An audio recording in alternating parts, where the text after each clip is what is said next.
તો બધા મજામાં જ હશે મજીમાની દયાથી।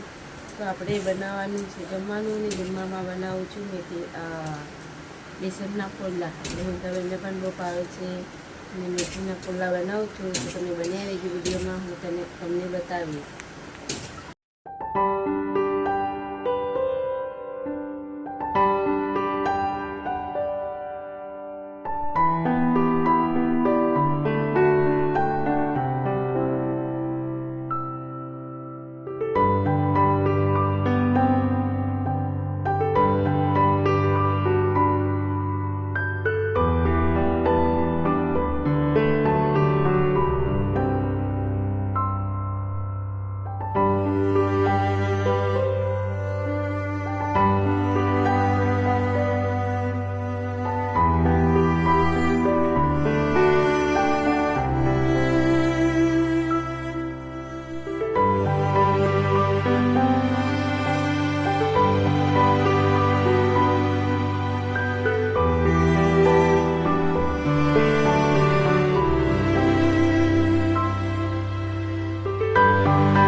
तो पराठा खावा बेसी गया है। तमारे पण खावा होय तो चालो पराठा तमारे खावा होय तो चालो। वीडियो गमे तो लाइक करजो, कमेंट करजो, शेयर करजो। जय माताजी, जय द्वारकाधीश।